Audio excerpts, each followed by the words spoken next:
Hi dear students, very good morning to all. Last ക്ലാസ്സിൽ നമ്മൾ financial derivatives ആയിരുന്നു പറഞ്ഞു നിർത്തിയിരുന്നത്. നമ്മൾ അവസാനിപ്പിച്ചത് ഫിനാൻഷ്യൽ ഡെറിവേറ്റീവ്സും അതിൻ്റെ ഫീച്ചേഴ്സും ഫിനാൻഷ്യൽ ഡെറിവേറ്റീവ്സും കമ്മോഡിറ്റി ഡെറിവേറ്റീവ്സും തമ്മിലുള്ള ഡിഫറൻസ് ആയിരുന്നു പറഞ്ഞു നിർത്തിയിരുന്നത്.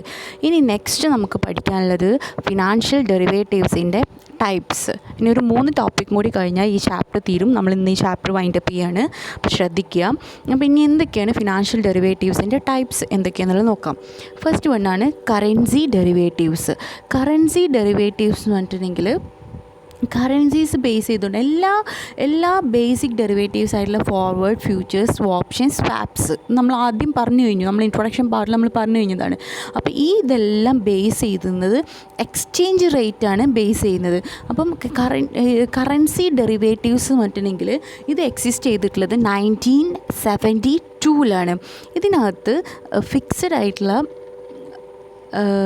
ആയിട്ടുള്ള എക്സ്ചേഞ്ച് റേറ്റാണ് ഇതിനകത്ത് വരുന്നത്. അതായത് ഈ ഫസ്റ്റ് ഡെറിവേറ്റീവ് ഫിനാൻഷ്യൽ അസറ്റിൻ്റെ ട്രേഡ് ചെയ്തിട്ടുള്ളത് കറൻസീസ് ബേസ് ചെയ്തുകൊണ്ടാണ്. അത് ഇൻ്റർനാഷണൽ മോണിറ്ററി മാർക്കറ്റ്, ചിക്കാഗോയിലുള്ള ഇൻ്റർനാഷണൽ മോണിറ്ററി മാർക്കറ്റിൽ ആണ് ആദ്യമായിട്ട് ഈ ഡെറിവേറ്റീവ്സ് ആയിട്ടുള്ള ഫിനാൻഷ്യൽ അസറ്റ് കറൻസിയിൽ ഫസ്റ്റായിട്ട് ചെയ്തിട്ടുള്ളത് Chicago mercantile exchange USA in 1972. അപ്പം ആദ്യം എക്സിസ്റ്റ് ചെയ്തിട്ടുള്ള കറൻസി ഡെറിവേറ്റീവ്സ് ഫസ്റ്റ് എക്സിസ്റ്റ് ചെയ്തിട്ടുള്ളത് 1972. അതായത് ഫിനാൻഷ്യൽ ഡെറിവേറ്റീവ്സിനെ കറൻസി ബേസ് ചെയ്തുകൊണ്ട് എക്സ്ചേഞ്ച് നടത്തുക, അതാണ് ബേസിക്കലി ഉദ്ദേശിച്ചത്. അടുത്താണ് interest rate derivatives. Interest rate derivatives എന്ന് പറഞ്ഞിട്ടുണ്ടെങ്കിൽ ഇതിനകത്തുള്ള ഈ അണ്ടർലൈനിങ് അസറ്റ് എന്ന് പറഞ്ഞിട്ടുണ്ടെങ്കിൽ ഇൻട്രസ്റ്റ് റേറ്റ് ബേസ് ചെയ്തുകൊണ്ടാണ് ചെയ്യുന്നത്. അതായത് ഈ ഡെറിവേറ്റീവ്സിനകത്ത് വരുന്ന ഡെറിവേറ്റീവ്സ് സാധാരണ രീതിയിൽ ഇൻട്രസ്റ്റ് റേറ്റ് ബേസ് ചെയ്തുകൊണ്ട് ചെയ്തിട്ടുള്ളത്, ആദ്യമായിട്ട് ട്രേഡ് ചെയ്തിട്ടുള്ളത്, സാധാരണ രീതിയിൽ ട്രേഡ് നടത്താറുള്ളത് ലണ്ടനിലെ ഇൻ്റർ ബാങ്ക് ഓഫർ റേറ്റ് ബേസ് ചെയ്തുകൊണ്ടാണ് സാധാരണ രീതിയിൽ ഇൻട്രസ്റ്റ് റേറ്റ് ബേസ് ചെയ്തുകൊണ്ട് ഡെറിവേറ്റീവ്സിൻ്റെ ട്രേഡ് നടത്താറുള്ളത്. അപ്പം ഇതിൽ സാധാരണ രീതിയിൽ T-ബിൽസ് അതുപോലെ തന്നെ ട്രഷറി ബോണ്ട്സൊക്കെയാണ് ഇതിനകത്ത് വരുന്നത്. മൂന്നാമത്തതാണ് ഇക്വിറ്റി ഡെറിവേറ്റീവ്സ്. ഇക്വിറ്റി ഡെറിവേറ്റീവ്സ് എന്ന് പറഞ്ഞിട്ടുണ്ടെങ്കിൽ ഇവിടെ ഈ അണ്ടർലൈനിങ് അസറ്റ്സ് എന്ന് പറഞ്ഞിട്ടുണ്ടെങ്കിൽ ഇക്വിറ്റി സ്റ്റോക്സ് ആയിരിക്കും സാധാരണ രീതിയിൽ വരിക. അതായത് ഫ്യൂച്ചേഴ്സും ഓപ്ഷൻസാണ് സാധാരണ രീതിയിൽ ഇക്വിറ്റി സ്റ്റോക്കായിട്ട് ട്രേഡ് ചെയ്യാറുള്ളത്. അടുത്തത് stock indices derivatives. Stock indices derivatives എന്ന് പറഞ്ഞിട്ടുണ്ടെങ്കിൽ ഒരുപാട് സ്റ്റോക്ക് എക്സ്ചേഞ്ചിനകത്ത് ഒരുപാട് പോപ്പുലർ ആയിട്ടുള്ള nowadays there are lot of popular stock market and stock indices are the in derivatives. അപ്പം ഈ ഒരു ഒരുപാട് ഡെറിവേറ്റീവ്സ് ഇപ്പോഴത്തെ ഈ ഒരു കാലഘട്ടത്തിൽ ഒരുപാട് ഡെറിവേറ്റീവ്സ് സ്റ്റോക്ക് ഇൻഡീസസ് ബേസ് ചെയ്തുകൊണ്ട് സ്റ്റോക്ക് മാർക്കറ്റിലുണ്ട്. ഇതിൻ്റെ കാരണം എന്താ വെച്ചിട്ടുണ്ടെങ്കിൽ ഈ മാർക്കറ്റിൽ വരുന്ന റിസ്കിനെ പ്രൊട്ടക്റ്റ് ചെയ്യാൻ വേണ്ടിയിട്ടാണ് സാധാരണ രീതിയിൽ സ്റ്റോക്ക് ഇൻഡീസസ് ആയിക്കൊണ്ട് ഡെറിവേറ്റീവ്സിനെ സെയിൽ ചെയ്യുന്നത്. അപ്പോൾ ഫ്യൂച്ചേഴ്സും ഓപ്ഷൻസാണ് സ്റ്റോക്ക് ഇൻഡീസസിൻ്റെ ഇപ്പോൾ നിലവിലുള്ള സ്റ്റോക്ക് എക്സ്ചേഞ്ചിൽ നിലവിൽ വരുന്ന ഇൻഡീസസ് എന്ന് പറയുന്നത് ഫ്യൂച്ചേഴ്സും ഓപ്ഷൻസുമാണ് സാധാരണ രീതിയിൽ വരുന്നത്. അടുത്തതാണ് ക്രെഡിറ്റ് ഡെറിവേറ്റീവ്സ്. ഇതൊരു റീസെൻ്റ് ആയിട്ടുള്ള ഇന്നോവേഷനാണ് ക്രെഡിറ്റ് ഡെറിവേറ്റീവ്സ്. ഇത് ബേസ് ചെയ്യുന്നത് ക്രെഡിറ്റ് റേറ്റിംഗ് അല്ലെങ്കിൽ ക്രെഡിറ്റ് റിസ്ക്, ക്യാഷ് ഫ്ലോൻ്റെ ക്രെഡിറ്റ് റിസ്ക് ബേസ് ചെയ്തുകൊണ്ടാണ്. അതായത് ലോണിൽ ഇൻസ്റ്റാൾമെൻ്റ് ആയിട്ട് അല്ലെങ്കിൽ വേറെ ഏതെങ്കിലും റിസീവബിൾസൊക്കെ ആയിട്ടാണ് സാധാരണ രീതിയിൽ ക്രെഡിറ്റ് ഡെറിവേറ്റീവ്സ് നടത്തുന്നത്. 6 തരത്തിലുള്ള ക്രെഡിറ്റ് ഡെറിവേറ്റീവ് ആണ് സാധാരണ രീതിയിൽ ഉപയോഗിക്കുന്നത്. അതായത് credit default swap, total return swap, credit linked notes, credit spread options, credit basket swaps and collateral loan obligations. ഇതാണ് സാധാരണ രീതിയിൽ 6 ക്രെഡിറ്റ് ഡെറിവേറ്റീവ്സ് സാധാരണ രീതിയിൽ ഉപയോഗിക്കുന്നത്. അപ്പോൾ ഇതിനകത്ത് പ്രോഡക്റ്റ്സ് ഒക്കെ ട്രാൻസ്ഫർ ചെയ്യുന്നത് ക്രെഡിറ്റ് റിസ്ക് ആണ്. അതായത് ഒരു ഓണർഷിപ്പ് കൊടുക്കില്ല, പകരം തന്നെ ക്രെഡിറ്റിൻ്റെ ആ ഒരു റിസ്ക് ബേസ് ചെയ്തുകൊണ്ട് തന്നെ ഓണർഷിപ്പ് കൊടുക്കാതെയാണ് പ്രോഡക്ട്സ് ഒരാളിൽ നിന്ന് മറ്റൊരാളിലേക്ക് കൊടുക്കുന്നത്.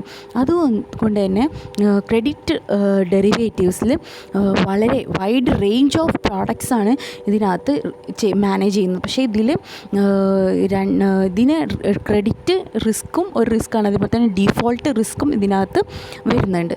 ഇനി അടുത്തതാണ് other type of financial derivatives. Other type of financial ഡെറിവേറ്റീവ്സിൽ നമുക്ക് 3 പറയാനുള്ളത്. അത് 3 ഏതൊക്കെയാണെന്നുള്ളത് നോക്കാം. ഫസ്റ്റ് വണ്ണാണ് വാറൻറ്റീസ്. വാറൻറ്റീസ് എന്ന് പറഞ്ഞിട്ടുണ്ടെങ്കിൽ സാധാരണ രീതിയിൽ ഓപ്ഷൻസാണ് ഇതിനകത്ത് വരുന്നത്. അതായത് 1 വർഷത്തേക്ക് ആണ് ഈ ഓപ്ഷൻസ് സാധാരണ രീതിയിൽ കൊടുക്കാറുള്ളത്. മെച്ചൂരിറ്റി ആയിട്ടുള്ള ഓപ്ഷൻസും ഈ ഒരു എക്സ്ചേഞ്ചിൽ ട്രേഡ് ചെയ്യുന്നത് മാക്സിമം പോയാലൊരു 9 മന്ത് വരേക്കുമാണ് ഇതിൻ്റെ ഒരു ടൈം കാലാവധി എന്ന് പറയുന്നത്. ഈ ഓപ്ഷൻസിൻ്റെ ഡേറ്റ് കൂടുമ്പോൾ ലോങ്ങർ ആവുമ്പോൾ അതിനെയാണ് നമ്മൾ വാറൻറ്റ്സ് എന്ന് പറയുന്നത്. അപ്പോൾ വാറൻറ്റ്സ് പറഞ്ഞിട്ടുണ്ടെങ്കിൽ ഓപ്ഷൻ കോൺട്രാക്റ്റ് പോലെ തന്നെയാണ്. ഇതിനകത്ത് ഷെയർസ് വാങ്ങാനുള്ള ഹോൾഡർക്ക് ഷെയർ വാങ്ങാനുള്ള റൈറ്റ് ഉണ്ടായിരിക്കും. ഏതെങ്കിലും സ്പെസിഫൈഡ് കമ്പനിയിൽ സെർട്ടൻ പ്രൈസിൽ സെർട്ടൻ ടൈമിൻ്റെ ഉള്ളിൽ വാങ്ങാനുള്ള റൈറ്റ് ഇതിനകത്ത് ഈ ഒരു കോൺട്രാക്റ്റിനകത്ത് ഉണ്ടായിരിക്കും, ഈ ഓപ്ഷൻ കോൺട്രാക്റ്റിനകത്ത് ഉണ്ടായിരിക്കും. ഏറ്റവും ചുരുക്കി പറഞ്ഞു കഴിഞ്ഞാൽ വാറൻറ്റീസ് പറഞ്ഞിട്ടുണ്ടെങ്കിൽ ലോങ് ടേം ഓപ്ഷനാണ്. പക്ഷേ 3 to 7 ഇയേഴ്സ് വരേക്കുമാണ് ഇതിൻ്റെ ഒരു എക്സ്പയറി ഡേറ്റ് എന്ന് പറയുന്നത്. അപ്പോൾ ഈ ഒരു വാറൻറ്റ് എന്ന് പറഞ്ഞിട്ടുണ്ടെങ്കിൽ it is just like an option contract where the holder has a right to buy shares of a specified company at a certain price during the specified time period. ഞാൻ പറഞ്ഞ പോലെ തന്നെ ഇന്ന കമ്പനിയിൽ ഇന്ന പ്രൈസിൽ ഇന്ന സമയത്തിൻ്റെ ഉള്ളിൽ ഇന്ന പ്രൊഡക്റ്റ് പർച്ചേസ് ചെയ്യാനുള്ള റൈറ്റ്, അതാണ് ഇതിനകത്ത് ബേസിക്കലി വാറൻറ്റി എന്നുള്ളതുകൊണ്ട് ഉദ്ദേശിക്കുന്നത്. ഇതിൽ ബേസിക്കലി നമ്മൾ യൂസ് ചെയ്യുന്ന പ്രോഡക്റ്റ് ഓപ്ഷൻസ് ആയിരിക്കും. ഓക്കെ, നെക്സ്റ്റ് വണ്ണാണ് ലീപ്സ്. ലീപ്സ് എന്ന് പറഞ്ഞു കഴിഞ്ഞാൽ long term equity anticipation security. അതാണ് ഇക്വിറ്റീൻ്റെ ലീപ്സിൻ്റെ ഫുൾ ഫോം എന്ന് പറയുന്നത്. ഇതിനകത്ത് ഇതുപോലെ തന്നെ ഓപ്ഷൻ എന്ന് പറഞ്ഞിട്ടുണ്ടെങ്കിൽ മെച്യൂരിറ്റി പറഞ്ഞു കഴിഞ്ഞാൽ മിനിമം 3 ഇയേഴ്സാണ് വരുന്നത്. 3 വർഷത്തിൻ്റെ ഉള്ളിൽ എന്ത് ചെയ്യുക, നമ്മൾ ട്രാൻസ്ഫർ ചെയ്യുക അല്ലെങ്കിൽ സെയിൽ ചെയ്യുക പർച്ചേസ് ചെയ്യുകയൊക്കെ ചെയ്യുന്നതാണ് ഇതിനകത്ത് ലീപ്സിൽ വരുന്നത്.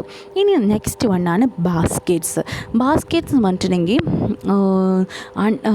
ഓപ്ഷൻസ്. ഇത് ഒരു ഓപ്ഷൻസിൻ്റെ ഒരു basically options on portfolio of underlining asset.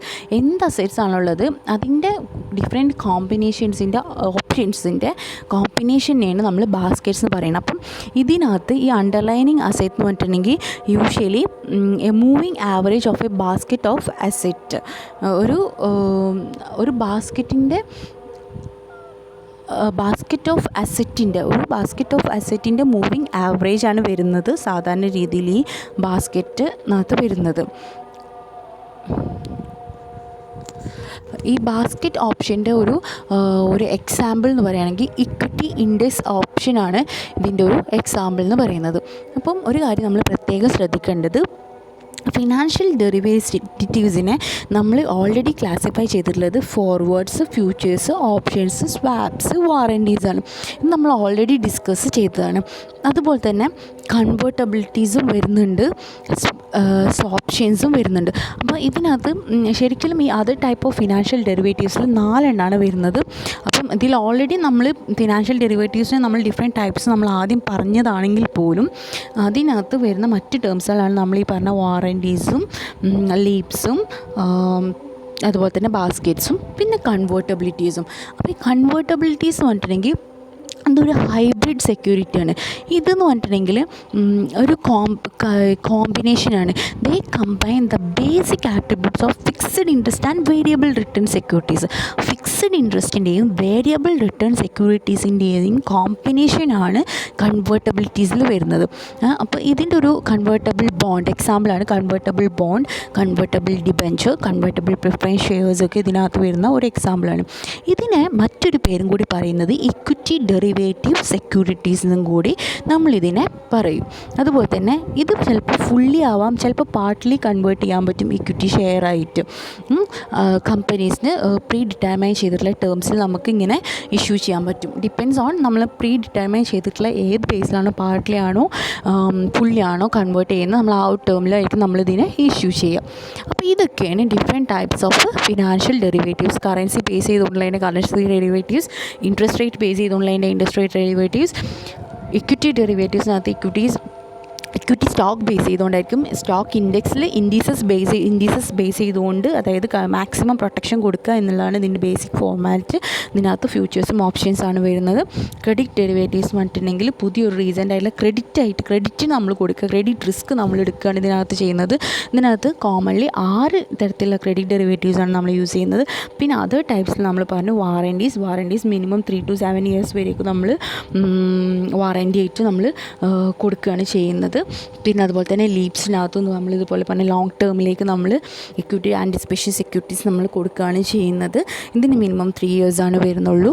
പിന്നെ ബാസ്ക്കറ്റ്സ് നമ്മൾ പറഞ്ഞു, ബാസ്ക്കറ്റ്സ് പറഞ്ഞിട്ടുണ്ടെങ്കിൽ ഒരു ബാസ്ക്കറ്റിനകത്ത് ഒരുപാട് മൂവിങ് ആയിട്ടുള്ള കുറച്ച് ആവറേജ് ആയിട്ടുള്ള അണ്ടർലൈനിങ് അസറ്റ്സ് കൂട്ടിച്ചേർത്തിട്ട് നമ്മൾ കൊടുക്കുക. അതായത് ഒരു ബാസ്ക്കറ്റിൽ കുറേ ഉണ്ടാവില്ല, ഒന്നും തന്നെ കുറേ കൊടുക്കില്ല, ഡിഫറെൻ്റ് ആയിട്ടുള്ള അസറ്റ്സിനെ നമ്മൾ കുറച്ച് എടുത്തിട്ട് കൊടുക്കുക. അതാണ് പോർട്ട്ഫോളിയോ എന്ന് പറഞ്ഞാൽ തന്നെ എന്താണ്, ഒന്നിൽ പലതും കൂടി ചേർന്നതിനെ നമ്മൾ പോർട്ട്ഫോളിയോ എന്ന് പറയാം.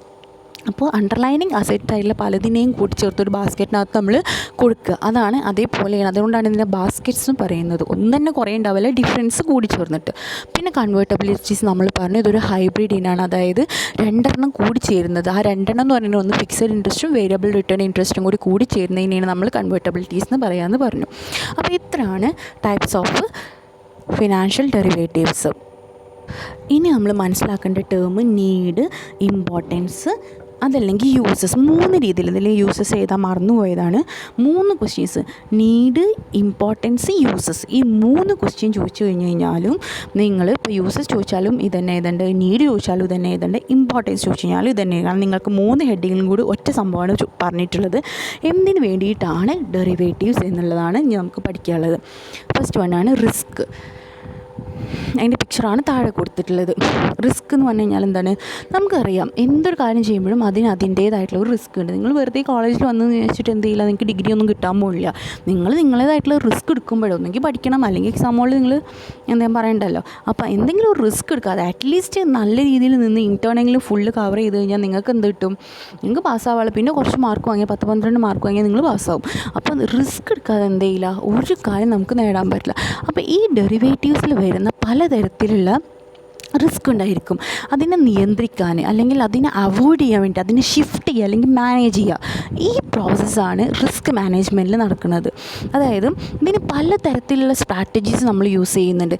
ഹെഡ്ജിങ്, ആർബിട്രേറ്റിംഗ്, സ്പ്രെഡിങ്, ഇതുപോലത്തെ പല സ്ട്രാറ്റജീസുമാണ് ഈ ഒരു റിസ്ക് മാനേജ്മെൻറ്റിൽ നമ്മൾ ഉപയോഗിക്കുന്നത്. റിസ്ക് മാനേജ്മെൻറ്റ് എന്ന് പറഞ്ഞിട്ടുണ്ടെങ്കിൽ എന്താ മനസ്സിലായത്, ഡെറിവേറ്റീവ്സിൽ വരുന്ന റിസ്കിനെ കൺട്രോൾ ചെയ്യുക, നിയന്ത്രിക്കുക, ഒന്നുകിൽ അവോയ്ഡ് ചെയ്യുക, ഒഴിവാക്കുക, അല്ലെങ്കിൽ ഷിഫ്റ്റ് ചെയ്യുക, അതിനെ മാറ്റി തട്ടിത്തെറിപ്പിക്കുക, അല്ലെങ്കിൽ അതിനെ മാനേജ് ചെയ്യുക.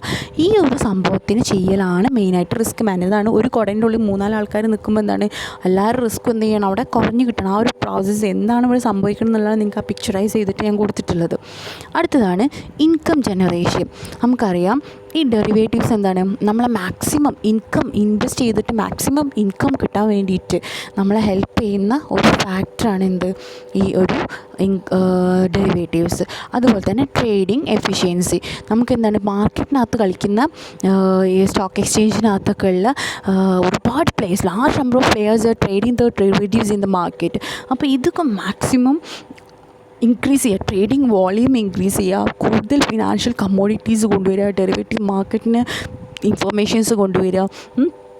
അങ്ങനെ ഫ്യൂച്ചറിലേക്ക് മാക്സിമം ഡെറിവേറ്റീവ്സിൻ്റെ ബാരോമീറ്റേഴ്സ് പ്രൈസ് ഇൻക്രീസ് ചെയ്യിപ്പിക്കലാണ്. അല്ലെങ്കിൽ അതുപോലെ തന്നെ പുതിയ പുതിയ പ്രൈസസ് കണ്ടെത്തിയിട്ട് സ്പോട്ട് അല്ലെങ്കിൽ ഫ്യൂച്ചർ മാർക്കറ്റൊക്കെ ഉണ്ടാക്കിയിട്ട് മാക്സിമം ഡിസ്കവർ ചെയ്യുക, അതൊക്കെയാണ് ഇതിനകത്ത്. അതായത് ട്രേഡിങ് എന്ത് ചെയ്യുക, ഇൻക്രീസ് ചെയ്യിപ്പിക്കലാണ് ഇതിൽ ചെയ്യുന്നത്. പിന്നെ അടുത്താണ് achievement of investment goals. Investment goal എന്ത് ചെയ്യാണ്, അച്ചീവ് ചെയ്യുക. അതായത് ഡെറിവേറ്റീവ്സ് എന്ത് ചെയ്യുന്നുണ്ട്, ഇൻവെസ്റ്റേഴ്സിനെ, ട്രേഡേഴ്സിനെ, മാനേജേഴ്സിനെ, ഇവരൊക്കെ എന്ത് ചെയ്യുന്നുണ്ട്, ഇവരൊക്കെ ഫണ്ട് മാക്സിമം എന്ത് ചെയ്യുന്നുണ്ട്, ഇൻക്രീസ് ചെയ്തിട്ട് ഒരു ഈ ഇൻവെസ്റ്റ്മെൻറ്റ് എന്നുള്ള ഈ ഗോളിനെ അച്ചീവ് ചെയ്യാൻ വേണ്ടിയിട്ട് എന്ത് ചെയ്യുന്നുണ്ട്, ഇവരൊക്കെ ഫണ്ട് ഒരു കൂട്ടി വെച്ചിട്ട് ഒരു പൂളാക്കി മാറ്റുക. അതായത് ഒരു സ്വിമ്മിംഗ് പൂൾ കണ്ടില്ലേ, വെള്ളം ശേഖരിച്ച് വെക്കുന്ന പോലെ ഇവരൊക്കെ ഫണ്ട് വാങ്ങിയിട്ട് മാക്സിമം ഇൻവെസ്റ്റ്മെൻറ്റ് എന്നുള്ള ആ ഒരു ലക്ഷ്യത്തിലേക്ക് എത്തിച്ചേരാൻ സഹായിക്കുന്നുണ്ട്. അടുത്താണ് reduced transaction cost.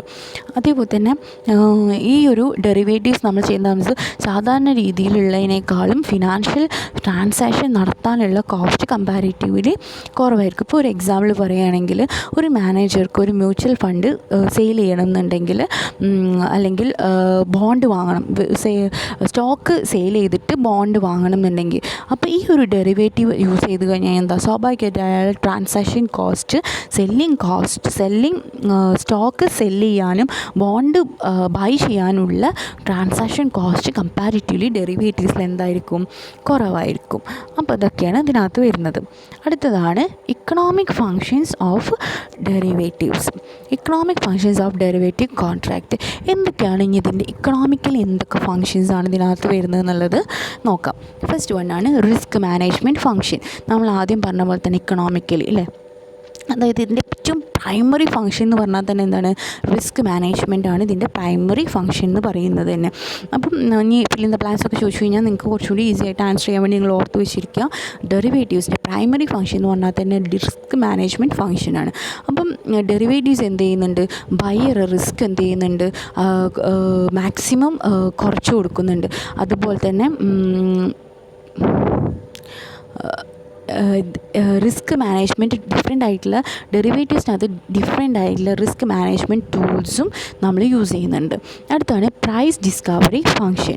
Price discovery function എന്ന് പറഞ്ഞിട്ടുണ്ടെങ്കിൽ this refers to ability to achieve and disseminate price information. Without price information, investors, consumers and producers cannot make informed decisions. ഒരിക്കലും എന്ത് ചെയ്യാൻ പറ്റില്ല, പ്രൈസ് കറക്റ്റായിട്ട് പറയും.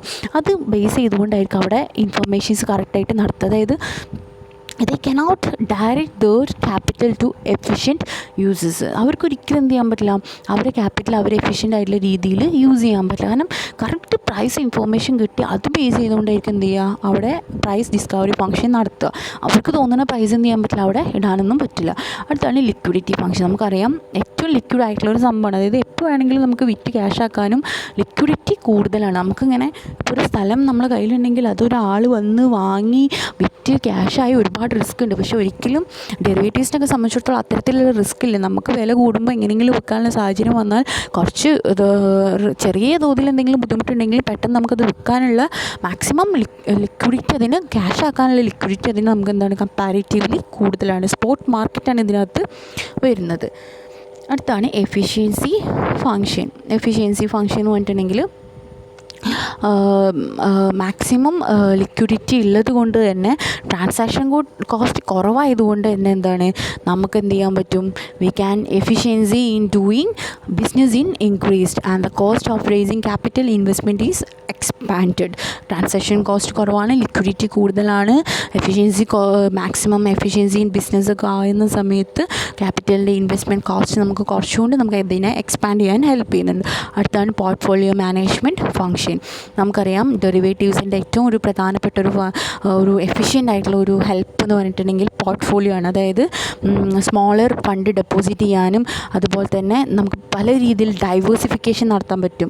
ഇതിങ്ങനെ ഡൈവേഴ്സിഫിക്കേഷൻ ഇപ്പോൾ ഒരു കമ്പനീൻ്റെ പ്രോഡക്റ്റ് തന്നെ ഒരു കമ്പനീൻ്റെ അണ്ടർലൈനിങ് അസറ്റ് നമ്മൾ ഫുള്ള് വാങ്ങി വെച്ച് കഴിഞ്ഞാൽ ആ കമ്പനി നഷ്ടത്തിലായാൽ നമുക്ക് ബുദ്ധിമുട്ടായിരിക്കും. ആയിരിക്കും. പക്ഷേ നമ്മൾ പല പല കമ്പനീൻ്റെ കുറച്ച് നമ്മൾ വാങ്ങുകയാണെങ്കിൽ നമ്മൾ റിസ്ക് എന്ത് ചെയ്യാൻ പറ്റും, നമുക്കത് റിസ്ക് റിട്ടേൺ നമുക്ക് ട്രേഡ് ഓഫ് ചെയ്യാൻ പറ്റും. അതുപോലെ തന്നെ നമുക്ക് എന്താണ് ഒന്ന് ക്ഷീണം പറ്റുമ്പോൾ മറ്റൊന്നില്ലെങ്കിൽ നമുക്ക് എന്തെങ്കിലും ഒരു ലാഭം കണ്ടെത്താൻ പറ്റും. അപ്പം പോർട്ട്ഫോളിയോ മാനേജ്മെൻറ്റാണ് ഇതിലൊരു പ്രധാനപ്പെട്ടൊരു ഫങ്ഷൻ എന്ന് പറയുന്നത്. And the last one is economic development function. Economic development function എന്ന് പറഞ്ഞിട്ടുണ്ടെങ്കിൽ നമുക്കറിയാം, നമ്മളെ ചുറ്റുള്ള ആളുകൾ വെൽ എഡ്യൂക്കേറ്റഡ് പീപ്പിളാണ്, ക്രിയേറ്റീവായിട്ടുള്ള ആളുകളാണ്, ബ്രൈറ്റ് ആയിട്ടുള്ള ആളുകളാണ്, അത്രയും എൻ്റർപ്രനറിയൽ ആറ്റിറ്റ്യൂഡുള്ള ആളുകളായതുകൊണ്ട് തന്നെ നമുക്ക് ഡെറിവേറ്റീവ് മാർക്കറ്റിനെ അത്രയും ഒരു എനർജൈസ്ഡ് ആയിട്ട്, അത്രയും ഒരു ഇൻതൂസിയാസ്റ്റിക് ആയിട്ട്, അത്രയും ഒരു ന്യൂ ബിസിനസ്സായിട്ട്, ന്യൂ പ്രൊഡക്റ്റായിട്ട്, ന്യൂ എംപ്ലോയ്മെൻറ്റ് ഓപ്പർച്യൂണിറ്റി ആയിട്ട് തന്നെ നമുക്ക് കാണാൻ പറ്റും. അതുകൊണ്ട് തന്നെ ഡെറിവേറ്റീവ്സ് എന്ത് ചെയ്യുന്നുണ്ട്, നമ്മളെ സേവിങ്സിനെ ഇൻക്രീസ് ചെയ്യാൻ ഹെൽപ്പ് ചെയ്യുന്നുണ്ട്, നമ്മളെ ഇൻവെസ്റ്റ്മെൻറ്റിനെ ലോങ് റണ്ണിലേക്ക് കൂട്ടാൻ വേണ്ടിയിട്ട് എന്ത് ചെയ്യുന്നുണ്ട്, ഹെൽപ്പ് ചെയ്യുന്നുണ്ട്. അപ്പോൾ ഇതൊക്കെയാണ് economic functions of derivative contract. അടുത്ത് നമുക്ക് നോക്കാം എന്തൊക്കെയാണ് ഇതിൻ്റെ ലിമിറ്റേഷൻസ്. നെക്സ്റ്റ് ടോപ്പിക്കാണ് എന്തൊക്കെയാണ് ഇതിൻ്റെ ലിമിറ്റേഷൻസ്. ഞാൻ നേരത്തെ പറഞ്ഞ പോലെ തന്നെ 3 കാര്യങ്ങൾ ചോദിച്ചാലും ഒരു ആൻസർ ആയത് ക്രിറ്റിസിസംസ്, മിസ്യൂസസ്, ലിമിറ്റേഷൻസ്. നിങ്ങൾ ഹെഡിങ് ഫസ്റ്റ് മനസ്സിലാക്കിയിട്ട് വേണം എപ്പോഴും ക്വസ്റ്റ്യൻ ആൻസർ ചെയ്താനും. അപ്പോൾ ക്രിറ്റിസം എന്താണ്, മിസ്യൂസസ് എന്താണ്, ലിമിറ്റേഷൻസ് എന്തൊക്കെയാണെന്നുള്ളത് നോക്കാം. ഫസ്റ്റ് വണ്ണാണ് ഇൻക്രീസ്ഡ് വോളാറ്റിലിറ്റി. അതായത് large number of participants are attracted towards the market with nominal capital available with them. അപ്പം ഡെറിവേറ്റീവ്സിനകത്ത് എന്താ വരുന്നത് വെച്ചിട്ടുണ്ടെങ്കിൽ നമ്മൾ ചിന്തിക്കും, ഒരു സ്പെക്കുലേഷൻ നടത്തും. അതായത് നമുക്ക് ഇനി പ്രൈസ് കൂടാം എന്നുള്ള ഒരു ഊഹക്കച്ചവടം നടക്കും. സ്പെക്കുലേഷൻ മീൻസ് കറക്റ്റ്ലി ഊഹക്കച്ചവടം നമുക്ക് ഇതിനകത്ത് നടക്കും.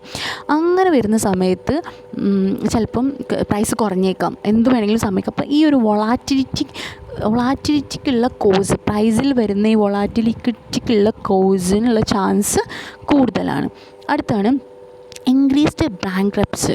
അതായത് ബാങ്ക്രപ്റ്റീസ് ഉണ്ടാവാനുള്ള ചാൻസ് കൂടുതലാണ്. അതായത് കടം വാങ്ങുക, എന്നിട്ട് പിന്നെ കുറേ കടം വാങ്ങിയിട്ട് പിന്നെ ലാസ്റ്റ് ആ കടം തിരിച്ച് അടക്കാൻ പറ്റാത്തൊരവസ്ഥയിലേക്ക് വരിക, അങ്ങനെ കടബാധ്യതകൾ കൂടുക.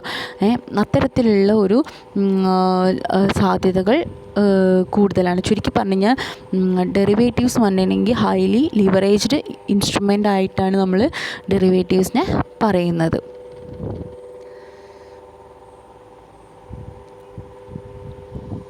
അടുത്തതാണ് ഇൻക്രീസ്ഡ് റെഗുലേറ്ററി ബേർഡൻ. ഡെറിവേറ്റീവ്സ് എന്ത് ചെയ്യുന്നുണ്ട്, ഫിനാൻഷ്യൽ സിസ്റ്റത്തിനെ ഇൻസ്റ്റേബിൾ ആക്കുന്നുണ്ട്. വെച്ചാൽ നമുക്കൊരിക്കലും പറയാൻ പറ്റില്ല എന്താണ് ഇന്ന് ഇത്ര കോസ്റ്റ്, ഇന്ന് ഇത്ര പ്രൈസും, നാളെ ഇതിൽ ലാഭം ഉണ്ടായിരിക്കും, നമുക്കൊരിക്കലും കൺഫർമേഷൻ പറയാൻ പറ്റില്ല. അതുകൊണ്ട് തന്നെ എന്താണ്, ഇതൊരു ഗവൺമെൻറ് അല്ലെങ്കിൽ ഒരു റെഗുലേറ്ററി അതോറിറ്റീൻ്റെ ആക്ടിവിറ്റീസിനെ സംബന്ധിച്ചിടത്തോളം ഇതൊരു ബേർഡനാണ്, ഒരു ബാധ്യതയാണ് അവർക്ക്. നമുക്കൊരിക്കലും ഉറപ്പ് പറഞ്ഞിട്ടൊന്നും ഒരാളെ കയ്യിൽ നിന്ന് എന്ത് ചെയ്യാൻ പറ്റില്ല, ഇൻവെസ്റ്റ്മെൻ്റ് ഒന്നും നമുക്ക് കളക്ട് ചെയ്യാനും പറ്റില്ല.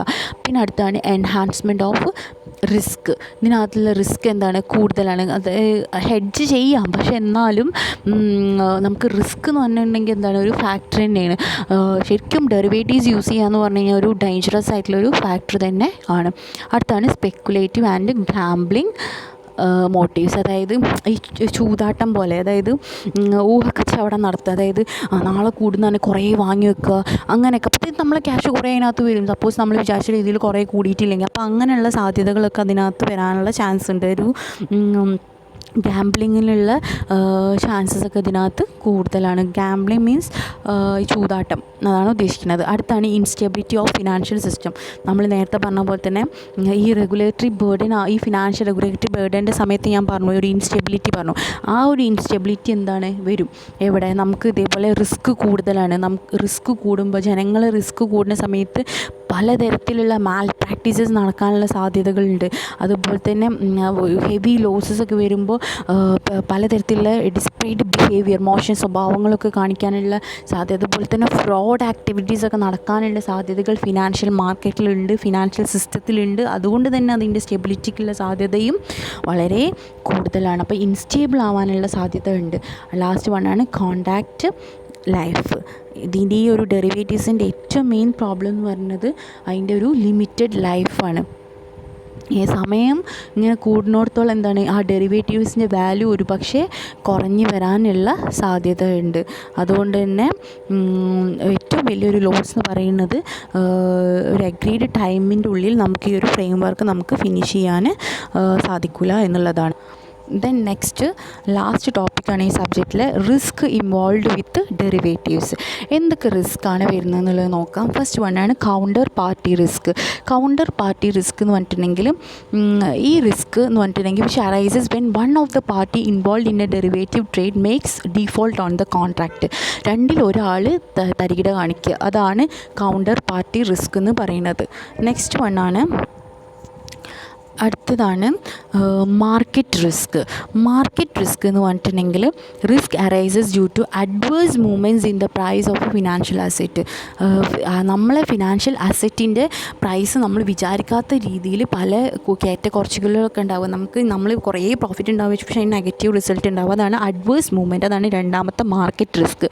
നിങ്ങൾ എപ്പോഴും ശ്രദ്ധിക്കണം, ഇത് റിസ്ക്കാണ്. മറ്റേത് നമ്മൾ നേരത്തെ ഇത്രയും നേരം പറഞ്ഞുകൊണ്ടിരുന്നത് ക്രിറ്റിസിസംസും അതിൻ്റെ മിസ്യൂസസും അതിൻ്റെ ലിമിറ്റേഷൻസാണ്. രണ്ടും അങ്ങോട്ടും കൊണ്ട് ഒരിക്കലും എക്സാം എഴുതുന്ന സമയത്ത് മാറാൻ പാടില്ല. അടുത്തതാണ് ബേസിസ് റിസ്ക്. ബേസിസ് റിസ്ക് എന്ന് പറഞ്ഞിട്ടുണ്ടെങ്കിൽ മാർക്കറ്റ് റിസ്ക് പോലത്തെ റിസ്ക് തന്നെയാണ്. ഇതിൻ്റെ ഒരു ഡിഫറൻസ് പറഞ്ഞിട്ടുണ്ടെങ്കിൽ സ്പോട്ട് മാർക്കറ്റ് പ്രൈസ്. അപ്പോൾ ബേസിസ് മാർക്കറ്റിൻ്റെ ഡിഫറൻസ്, അതിൻ്റെ ഒരു ബേസിസ് മാർക്കറ്റ് എന്ന് പറഞ്ഞിട്ടുണ്ടെങ്കിൽ difference between the spot market price of the അസറ്റിൻ്റെ സ്പോട്ട് മാർക്കറ്റിൽ വരുന്ന പ്രൈസും അത് ഹെഡ്ജ് ചെയ്യുന്ന സമയത്ത് ഡെറിവേറ്റീവ് പ്രൈസും വരുന്ന മാറ്റം. സ്പോട്ട് മാർക്കറ്റിൻ്റെ പ്രൈസും ഡെറിവേറ്റീവ് പ്രൈസും വരുന്ന ഇത് ഹെഡ്ജ് ചെയ്ത് കഴിഞ്ഞിട്ട് വരുന്ന ഡെറിവേറ്റീവിൽ വരുന്ന പ്രൈസും, ഇതിന് രണ്ടിലും വരുന്ന ഈ ഒരു മാറ്റത്തിൽ വരുന്ന റിസ്കിനെയാണ് നമ്മൾ ബേസിസ് റിസ്ക് എന്ന് പറയുന്നത്. അടുത്താണ് ഇൻ്റർ കണക്ഷൻ റിസ്ക്. ഇൻ്റർ കണക്ഷൻ റിസ്ക് എന്ന് പറഞ്ഞിട്ടുണ്ടെങ്കിൽ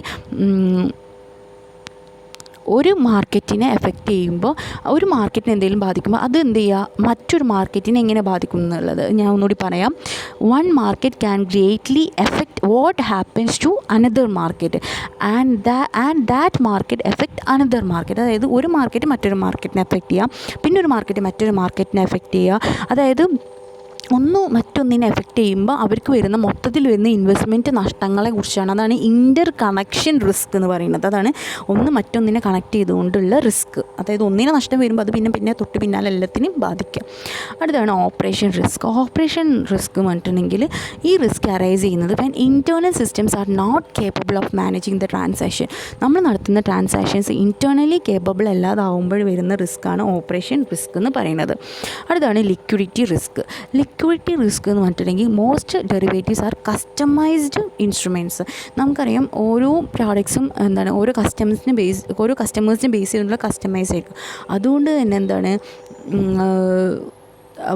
ഓരോ ഇൻവെസ്റ്റേഴ്സ് എന്ത് ചെയ്യുന്നില്ല, ഫിനിഷ് ചെയ്യുന്നില്ല. അവർ ആ ഒരു പ്രയോറിറ്റി, അവർ ആ ഒരു മെച്യൂരിറ്റി ചിലപ്പോൾ അത് ഫിനിഷ് ചെയ്യുന്നില്ല, പുറത്തേക്ക് പറയണമെന്നോ അങ്ങനത്തെ കാര്യങ്ങളും ഇല്ല. അതുകൊണ്ട് തന്നെ അവർക്ക് അത് ലിക്വിഡിറ്റിക്കുള്ള, അതായത് പെട്ടെന്ന് വിൽക്കാനും കാര്യങ്ങൾക്കൊക്കെ ഉള്ളൊരു ബുദ്ധിമുട്ടുണ്ട്. അപ്പം ലിക്വിഡിറ്റി റിസ്കിനുള്ള സാധ്യത ഉണ്ട്. അപ്പോൾ ഇതോട് കൂടിയിട്ട് നമ്മളെ ഫസ്റ്റ് ചാപ്റ്റർ അവസാനിച്ചു. നന്നായിട്ട് പഠിക്കുക, OMR അറ്റൻഡ് ചെയ്യുക. Okay, thank you.